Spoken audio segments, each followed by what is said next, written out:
The unions of Hollywood are declaring that Disney and Fortnite have joined the dark side.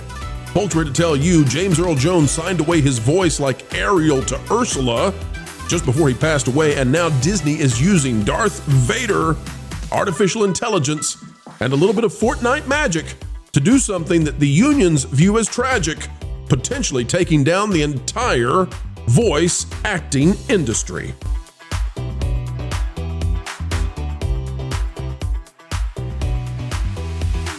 Hello, ladies and gentlemen. It is a pleasure, as always, to have you here with us. Another video of excellence on the way. The Hollyweirds can't even keep up with us, but you can by clicking that subscribe button. As we get underway, also, folks, likes are always appreciated. And we'll get underway telling you what's going on, why the voice actors, SAG-AFTRA, is after Disney and very unhappy about a change in Fortnite. Get ready. It's a video you just can't miss. Other breaking news out of the BBC. Liv McMahon has this one. No relation, we don't believe, to Wendy McMahon, who may also be looking for a job right now, perhaps with the BBC. CBS former CEO. Fortnite faces complaint from Actors Union over AI Darth Vader. Folks, if you've been with the channel for a while now, if you've been watching, if you've been listening as we keep you ahead of that culture curve, who was it? Who was it? What channel was out there saying that the Actors Guild got played on this AI thing and that it was just a matter of time? Who was that masked man who was declaring, you all don't know what's really going on here. It's not a win. It's not a win. Oh, wait. Folks, welcome back. We've got friendly advice for SAG yet again. Here's the article. Actor Union SAG-AFTRA has filed a complaint over the use of artificial intelligence to recreate the voice of Star Wars villain Darth Vader in Fortnite. It's just too bad that James Earl Jones wrote a contract, signed it with Disney that they could do this. We believe there are other actors as well. We'll talk about that in a minute. The union said Llama Productions, a subsidiary of Epic, which makes the hit video game, had chosen to replace the work of human performers with AI technology. It is alleged the company did so without informing the union of its intentions or bargaining over terms. No, you circumvented the union? No. The BBC has approached Epic Games for comment. The union's unfair labor practice complaint filed to the U.S. National Labor Relations Board alleges that the company made unilateral changes to terms and conditions of employment, blah-de-blah-de-blah. It said, this amounted to a failure by the employer to bargain in good faith. In the game, players can fight against Darth Vader, recruit the character to their team, and interact with it. Strategize with the ultimate Sith Lord with your voice, and he'll respond back using conversational AI, the company wrote in an announcement on Friday. James Earl Jones, his estate was consulted on this. He signed off on this. I don't know what SAG-AFTRA is going to be able to, complain about, because guess what? If the actor says, here's my voice, have at it for all of eternity, for perpetuity. Here's my voice. Now give my kids a ton of cash. I don't know what they can do about it. For those out there who don't know what we're talking about, let me show this to you. This is a video of Darth Vader in Fortnite and what you can do in Fortnite with James Earl Jones' voice combined with AI. Here it is right now. Does not become not allowed. Spanish, a useful tongue for smugglers and spice traders. Its strategic value is very well. Hawk Tua. Skibidi toilets. Are they some new form of rebel alliance? Can you riz me up? If Riz equates to mastery of the Force, apprentice, then my Riz is unquestionable. Or a farming. Are you suggesting I concern myself with trivial aesthetics? Hatsune Miku, you inquire about mommy ASMR. Explain this phenomenon. What? Does it involve lullabies or some other form of psychological manipulation? Tell me. The gritty, is that some form of involuntary muscle spasm? Apprentice? I trust it does not indicate weakness. The bite of 87. All right, we'll leave it there, folks. But put in a Snap reference on there. Yeah, they listen, folks. They maybe they knew this was going to be absolutely meme gold. I don't know, but obviously you can get this thing to say some pretty interesting stuff that probably was not intentional in terms of them wanting this to get out there. But it's happening and it's trending nonstop. So in that regard, it's great. I have said in the past that I believe that the future with AI is going to lead it to a place where you sit down and you tell your TV what you want to watch, and it just makes it happen. And you can have a Star Wars story where Luke is the hero again. You can do whatever you want. I think that's where we're heading. I think this is the first step towards that. I don't want to oversell it. Should SAG-AFTRA be terrified of this? Yes, they should. Because I think AI is going to replace actors. And I think it's not going to be as long a way as people think. So what is the union exactly worried about here? That James Earl Jones will not be able to get health insurance, that he will not get the breaks that he needs? What are James Earl Jones's interests that are not being served here by the protections of the union? And I'm being sarcastic. His family wasn't paid. Oh yeah, they were paid a lot of money. So the company that is in charge of James Earl Jones's voice right now, obviously Disney has the sign off, and it's Lucasfilm, and they can rent out the voice of the voice of a dead actor. It's digital necromancy. It's creepy and it's weird to me, but also it's not James Earl Jones himself that they're having him say this. It is James Earl Jones specifically in the context of Darth Vader, which is also a digitized voice. So it's not Mufasa, although I do wonder if Mufasa is somewhere down the pike here, which is just James Earl Jones's voice. But I played, and as I've said before on this channel, he's volunteering some pretty spicy takes out there. It's not difficult to get him to say things that are completely inappropriate that would get maybe not James Earl Jones canceled, but a white guy, it would get him canceled. To go back in time a little bit, let me just show this to everybody. If we go back in time, Wes Johnson at Wes Johnson Voice, 2023, James Earl Jones was live, says James Earl Jones not being able to continue playing Darth Vader, but giving permission to use his voice via artificial intelligence for future projects while being compensated for it is an example of the right way to do things. Here's why I think they're freaking out.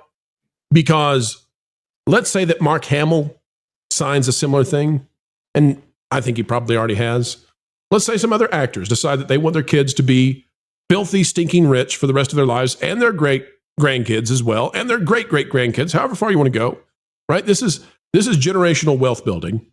The fear here is that if they do that, it doesn't take many years before suddenly you don't need new voice actors because there isn't a casting call to be the new Darth Vader. There isn't a request to be the next Mickey Mouse. And I think that's a real possibility now. I don't know why, and panel, tell me if I'm wrong on this. I don't know why Disney has to cast a new Goofy. They just have to get Bill Farmer to agree that they'll be able to use AI to take his voice and do it forever. And then he is the forever Goofy. And then they can just have someone who has the mannerisms vocally do it and not have to have it perfect. I'm going to throw one more layer on here. Layer me. Reese Beecher also has the rights to Stan Lee's voice right now. Not in the same level as Darth Vader and not in the specific context, but Reese Beecher has on file Stan Lee's voice. I don't know if the same deals are in place that they could do this with Stan Lee. But towards the end of Stan Lee's life, there was an allegation that maybe he was not being treated as well by the people in charge of him as he should have been treated. So that legacy money being provided to that next generation, I don't know. It also adds some questions there to me about whether or not this is okay. I mean, it is funny in the context. It's very off-putting, and it's sorry, I don't want to say off-putting. It's very strange in the context because you literally have to stop and press a different button in order to talk to him, and he says weird things. It's puppetry. It's a gimmick.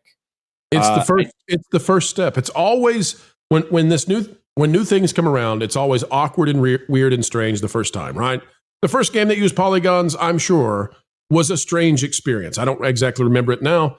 But every time there's something new, it's bizarre.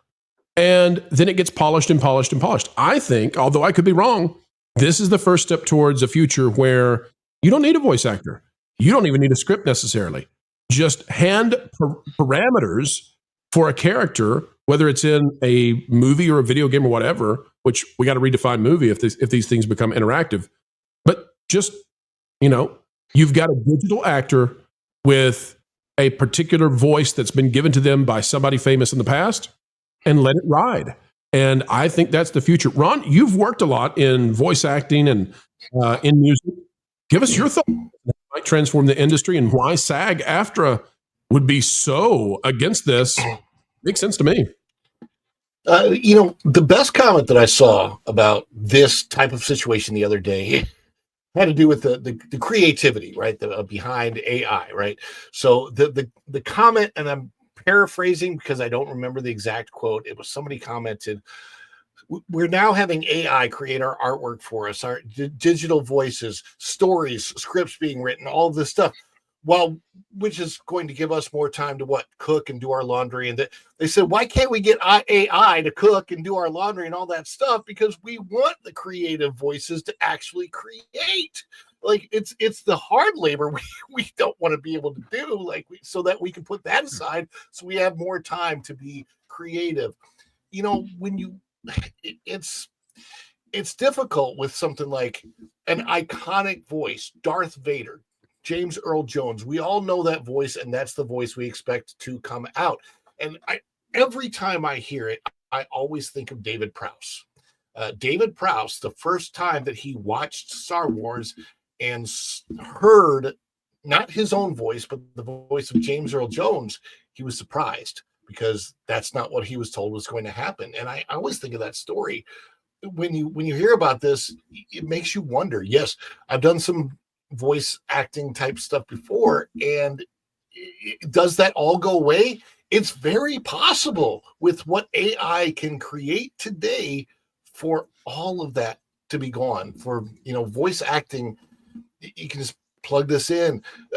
All of the little shorts that I'm seeing where they're turning cartoons into real people, and they're showing, oh, this is what the cast of Scooby-Doo looks like as real people, or whatever, Johnny Quest as real people. You're seeing all of this now, and it's getting to the point where digitally it becomes freakishly real. Plus, they've been training our eyes over the last 30 years to accept CGI as real. We see it on the movies. We see all of these computer-generated images, and we have been trained now in our culture to believe that they're real. What does this mean with what they can do? This is frightening, but outside of entertainment, outside of we talked about Joe Biden, what can they do with the news? What can they do to create? Who knows what we're seeing on TV? We can't trust any of it anymore. And that to me is the most scary thing, is that whoever's in charge can create whatever they want with AI, and it goes beyond just it's funny to laugh at Darth Vader saying lines he's not supposed to say, but what happens when we have somebody who we think is real and a very trusted person, and we're listening to that person speak, but it's not actually that person? Come on, Ron. The worst I see coming, the worst possible is that somebody would make videos of Hillary Clinton and Dick Cheney picking their nose. Nobody would ever use AI to make something worse than that. But didn't the president just sign an executive order like a day or so ago that made using AI to create explicit images of real people without their consent something that you can be arrested for? So it's illegal to do that now. Yeah, so, and by the way, I'm fully supportive of that being illegal, because that was becoming a nightmare situation in high schools across America, where high schoolers were taking images of their classmates and then putting them into vulnerable AI-generated photos that you couldn't differentiate, and destroying their lives. So clearly, that's got to be wrong. But we're in new territory here. To bring it back to entertainment, though, if I'm Disney right now, it is very difficult to get somebody who can actually play Donald Duck, for example. That is one of the most difficult vocal abilities, and to get the character right, that you'll find. I mean, it is incredibly hard. It takes 5 years of training this thing. Okay, so if I'm Disney, why do I not call up Clarence Ducky Nash's family, the guy who originally played Donald Duck for 50 years, say, hey, we're going to pay Tony Anselmo, the current voice, a ton of money. We want to give you a ton of money. We're going to take the best of Clarence and his work, the best of Tony's work, and we're going to get a Donald Duck AI, and that's it. We're never hiring another person because it's so difficult to fill. Why would they not do that? Why would entertainment companies not do that? I don't know. I honestly, I would love to see the AI try to solve the problem of making all of those words not quite sound right. The problem with Donald is you have to change the words you say because Donald can't use certain consonants. And so Right. that I think affects which words you select in a sentence. I think what we're more likely to see is what we saw in the Obi-Wan show. Hayden Christensen did the performance as Darth Vader. They just changed his voice into James Earl Jones. That's how I understood that to happen. I don't think we're going to get just straight up AI doing the voices and the inflections. I think you will always have a real actor doing it, and they will just change the tone of the voice to mirror whether it be Vader or whether it be Palpatine or Luke or whoever. I don't know. I don't think we're ever going to get to the point where in actual movies we're having straight up AI actors. I don't see the industry going in that direction. What I always say about AI is AI is a tool. It's not a replacement. AI is meant to help creatives. It is not meant to be a crutch. Give me a break. Marvin, you of all people, you named your AI. Don't even. You're practically petting the thing and feeding it these days. Yeah, but it helps me as an assistant. It helps me do research. It helps me to edit. It doesn't replace me. It does not replace my work. I use it as a tool. The same way scientists first used the calculator when that was You named it Geraldine. I named it Edie, but sorry, I'm giving Marvin a hard time because he of all people saying that it's just a tool, but I named it. It's a named tool. I'm ribbing you a little bit there, Marvin. No worries though. You can rib back if you'd like. Kevin, do you think we need to get some professional help for Marvin and his now named AI? Boy, you know what? I applaud him for the use of the name. Was very inspired. Excellent work. But I do think we got to get Marvin a little separation time. If his because you think I'm creating Skynet. AI is learning a little fast. Yeah. Kevin has warned us about. When I told Kevin about one conversation I had with him, he goes, "What are you doing?"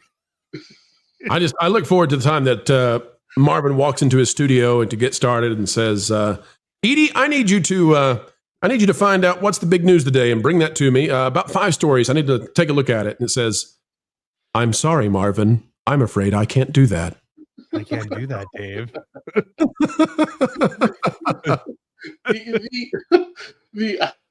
Where I think we're going to start to see a problem. It's listen, and this started long before AI became an issue. Specifically with voice work, you saw the studios kind of start to abandon your longtime professional voice actors for celebrities. And now instead of going out there and finding, the kid who can be the Donald Duck or the Mickey for the next generation, they're gonna shortcut and kind of jump to the AI.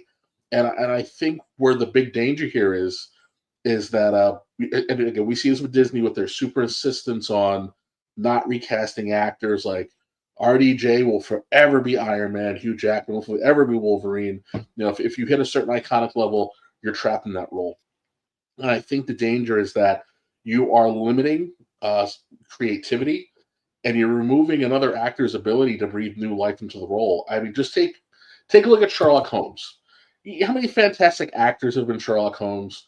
So now let's say, in 10 years, someone decides that some unknown is now the greatest Sherlock Holmes we've ever had, and now AI is going to emulate this person's performance, but you forget, hey, we had Roger Moore, Michael Caine, Ian McKellen, Ian Richardson, Cavill, Downey, Cumberbatch. Like, there are thousands, hundreds of actors who have done this role, and they've all done it, spectacularly. And some characters, you need to see what another actor, what another voice, what nuance they can bring. Patrick Stewart's King Lear is not Connery's King Lear.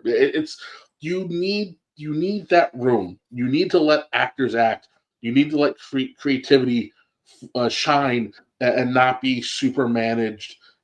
Especially in a corporate environment. So that's my big worry about overusing AI as a tool. Is you are going to limit the growth potential of creativity. I think Disney's next song, Kevin, is going to be, "Hey, Mickey, your AI, you blow my mind. Hey, Mickey. Hey, Mickey." Erica, I just want to clarify to the audience, though, out there that we here on the Pro Show, we are above all this. I mean, we would never, ever, never use AI to create clips or videos or any of that kind of stuff. I mean, we would never. We believe in real stuff, folks. We believe in real, physical props. No CGI here. Never, ever.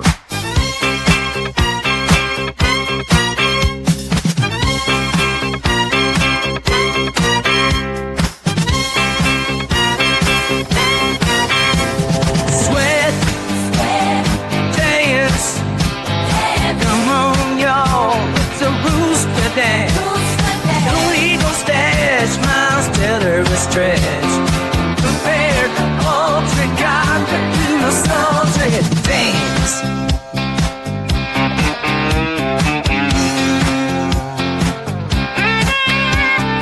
Oh, sweet mama, I'm just gonna gotta do the dance. Michelle in the trance. Got a taste of a rooster dance. What's the having a rooster? Might as well need a booster. Baby, it's the rooster dance. Eric, I just want to clarify that was all physical. We trained those roosters over 3 years, all part of the plan to outdo Michelle and Force of Light's rooster dance. The hardest part was getting that chicken to be trained to levitate a football next to its chest, since those things don't have arms. It was really hard. But that's the kind of effort we put into these things, Erica. Mm-hmm. Right. You know, every time that clip plays, I have the same thought, and it's, how long is this clip? Just long enough. Like KFC. like the I'm just giving you a hard time. Just deep enough.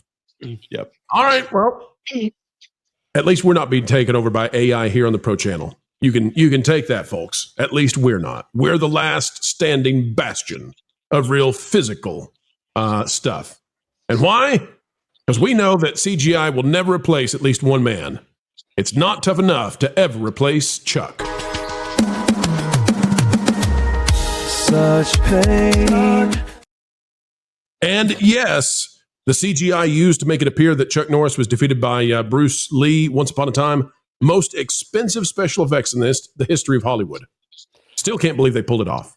I've always said that Chuck gave him the 5-point palm exploding heart technique, which is why Chuck is still alive today and Bruce Lee is not.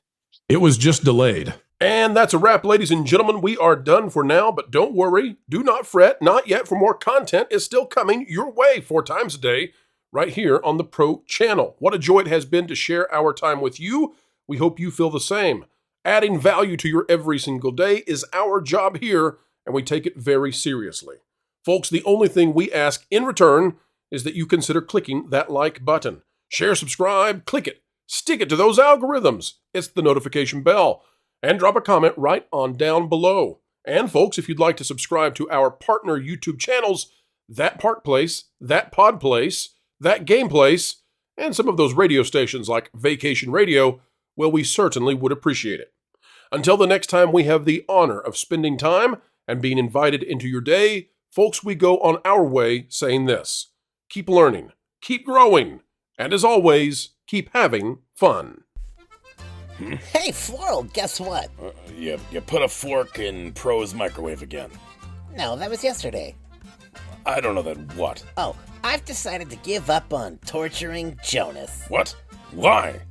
In the same way the cat sleeps like 20 hours a day, that was like your purpose. I know, but I've decided there's bigger fish to fry. Okay. Like Lorne. I mean, think about it.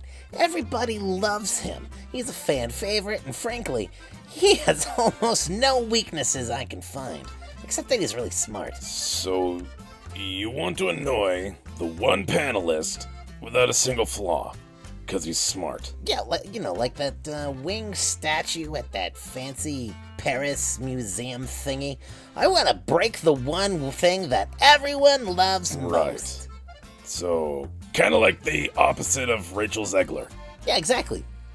And you know, I get to see her all the time at family reunions anyway. You get to see Rachel Zegler? Yeah. I mean, she's a total troll. Lives under a bridge, harasses billy goats, you know, the whole 9 yards. It all makes sense now. Speaking of which, maybe she'll get me... okay, call her on my... I'm gonna call her and see if she'll be in the next Indiana Jones. She should be the next Indiana Jones. That'll totally destroy Lord. He loves Indiana Jones.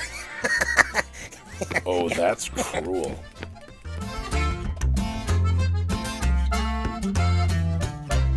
Hey, Rach. I've got a cool idea for you that involves a whip and snakes. I love that description. It's perfect. I know, right? Weird, as we always say.